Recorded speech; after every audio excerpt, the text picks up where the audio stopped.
Phileas Fogg og þjónn hans Passepartout sem voru á leið umhverfis jörðin á 80 dögum stóðu nú á brautapallinum í Fort Kearney. Stöðvarstjórinn gaf þeim þær upplýsingar að þaðan færi engin lest til New York fyrr en eftir hálfan mánuð. Þá reynum við ykkur önnur ráð, sagði herra Fogg. Þeir keyptu hest og yfirbreiðsluvagn ásamt stórri vatnstunnu. Svo lögðu þeir af stað. Leið þeirra lá yfir grjót og urðir. Á hádegi var orðið svo heitt að þeir ákváðu að nema staðar og hvíla sig. Passepartout benti á grösuga dæld mitt í öllu grjótinu. Þetta einmitt rétti staðurinn fyrir blessaða skepnuna, sagði herra Fogg og spennti hestinn frá vagninum.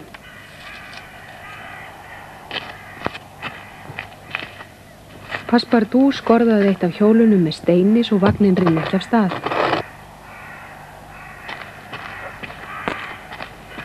Ferðalangarnir settust niður. Fogg athugaði landabréfið sitt, en Passepartout horfði á hestinn sem úðaði í sig grasinu. Enginn tók eftir því að steinninn hafði ekki dugað til og vagnin rann nú hægt niður hallan.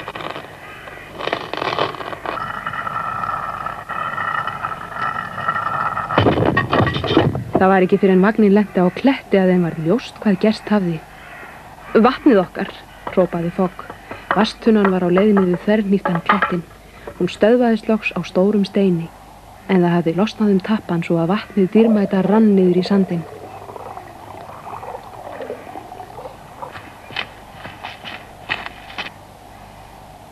Sjaldan ein báran stök, stundi Passepartout. Vatnslausir getum við ekki haldið áfram, sagði herra Fogg. Passepartout leit í kringum sig, en þar var hvergi runna að sjá, hvað þá heldur tré. Skyndilega sáu þeir hvar þvottabjörn hvarfinn í helli. Hvers skyldi þvottabjörn leita í helli, hugsaði þeir með sjálfu sér og ákváðu að elta dýrið. Það glaðnaði aldeilis yfir þeim þeir komu í hellinn. Tært vatn bunaði úr berginu. Þvottabjörnin var að svala þorsta sínum, en hann var þeirra var, brá honum svo mikið að hann lagði á flótta. Fogg bragðaði á vatninu. Það gæti ekki verið betra, sagði hann. Þeir flýttu sér að fylla tunnuna aftur af vatni. Nú höfðu þeir nægar vatnsbirgðir og gátu haldið áfram ferð sinni villta vestrið.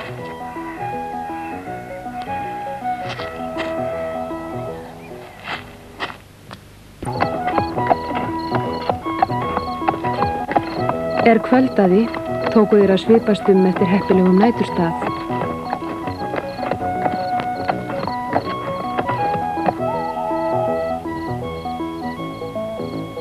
Sjáðu, hrópaði Passepartout og benti á bjálkakofa við fjallsræturnar.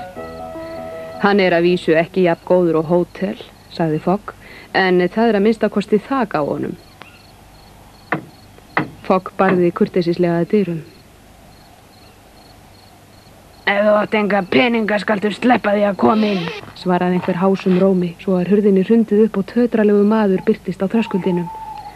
Ef Billy the Kid, besta skittan í öllu villta vestrinu, býður einhverjum inn fyrir, betra fyrir þann sama að þykja það, æpti hann og mundaði byssu sína. Ó, svo þú ert Billy the Kid, sagði Passepartout. Það held ég nú, svaraði Billy. Fogg hafði nú náð sér eftir undrunina. Það var ekki svo auðvelt að slá ryki í augun á honum. Ef þú ert jafn góð skitta og þú sagðist, ættir þú líka að vera fáanlegur til að sanna það, sagði hann við Billy. Ekkert sjálfsagðara, svaraði hann. Getum við ekki notað hattinn þinn sem skotmark? Nei, svaraði Fogg. Ég sting frekar upp á við notum þetta. Hann benti á flösku sem stóð á stólpa. Ekkert auðveldara, sagði Billy rogginn og miðaði á flöskuna. En hann hitt ekki. Ekki fullreynt í fyrsta sinn, sagði Fogg. Billy miðaði aftur, en hitt ekki heldur. Hann stappaði niður fótunum af gremju. Þessi byssa handónýt, sagði hann, en gjörðu svo vel að ganga í bæinn. Inni í kofanum var allt á tjá og tundri. Það var engu líkara en heil vísundahjörð hefði ætt í gegnum hann. Fogg og Passepartout reyndu að laga þær lítið til. Skyndilega gæðist Indjáni inn í gegnum gluggann. Sér til gaman skaut Billy nokkrum skotum í þakið. Þið munu brátt komast að raunum á hverju við köllum þetta villta vestrið, sagði hann hlæjandi. Hann hafði varla sleppt orðin Indjáninn ruddist inn og áður en Billy hafði náð sér eftir undrunina var búið að fjötra hendur hans. Þú komst alveg á hárréttum tíma, sagði Passepartout. Sleppið mér, kjökraði Billy. Ég lofa að fara strax og snerta aldrei á byssu framar. Indjáninn og ferðalangarnir báru saman ráð sín og ákváðu að losa sig við Billy. Indjáninn fór með hann út og strax og Billy var laus úr fjötrunum, flýðan sem fætur toguðu. Ferðalangarnir horfðu himinn lifandi á eftir honum og buðu svo björgunarmanni þeirra að borða með þeim.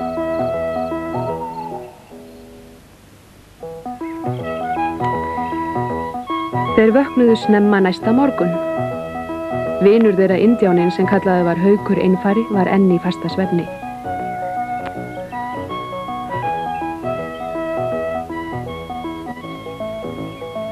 Ég ætla að laga kaffi handa okkur, sagði Passepartout og teygði makindalega úr sér. Þetta hress okkur við. Það góð hugmynd, sagði Fogg. Hann fór á fætur og hvarf út til að leita að hestinum. Passepartout lagaði kaffi og brátt sátu þeir allir þrír yfir fábrotnum morgunverði. Að honum loknum kvöddu ferðalangarnir Indjánan og héldu ferð sinni áfram til Larson City, en það var næsti viðkomustaður þeirra.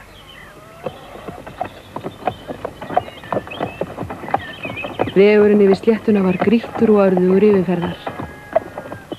Þeir komu til bæjarins hádegisbil. Þeim til mikillar undrunar var engan mann að sjá á aðalgötunni. Leitið skjóls, heyrðist skyndilega hvíslað úr einu húsinu. Fogg leit í kringum sig. Komið ykkur af götunni að þið viljið halda lífi, hvíslaði sama röddin aftur. Þeir voru í þann veginn að hlíta ráðum ósýnilega mannsins þeir komu auga á skrifstofu lögreglustjórans. Hann getur sagt okkur hvað að vera í þessum dularfulla bæ, sagði herra Fogg. Þeir fundu lögreglustjóran bundinn og keflaðan í stól sínum. En þeir félagar voru ekki lengi að leysa hann. Ójá, þakka ykkur kærlega fyrir, sagði hann og nuddaði dofan úr handleggjónum. Svo sagði hann þeim upp alla söguna. Sá sem hafði bundið hann og keflað var Billy the Kid og nú var Billy einmitt að ræna bankann. Hann best að skýta hann í öllu villta vestrinu, sagði lögreglustjórinn. Hann var það kannski einu sinni, sagði herra Fogg. Hann vissi sem var að Billy var ekkert nema montið. Lögreglustjórinn þorði ekki út úr skrifstofu sinni, en ferðalangarnir héldu til bankans og gægðust inn gluggann. Billy the Kid var einmitt að tróða seðlum í töskuna sína. Gjaldkerinn horfði á hann án þess að fá rönd við reist. Bíddu andartak, hvíslaði Fogg að Passepartout. Svo hljóp hann á vagninum og kom tilbaka með kaðal. Hann strengdi hann fyrir aðaldir á bankanum. Svo braut hann inn að rúðu. Upp með hendur, komdu út, hrópaði Fogg. Þú átt einskis annars úrkosti Billy, þú ert umkringdur. Billy horfði hræðslulega í kringum sig, svo greip hann peningatöskuna og þaut út. Hann sá ekki kaðalinn og datt því endilangur í svaðið. Billy stóð á fætur og tók til fótanna án þess að skipta sér af ránsfeng sínum. Herra Fogg afhenti gjaldkeranum peningana.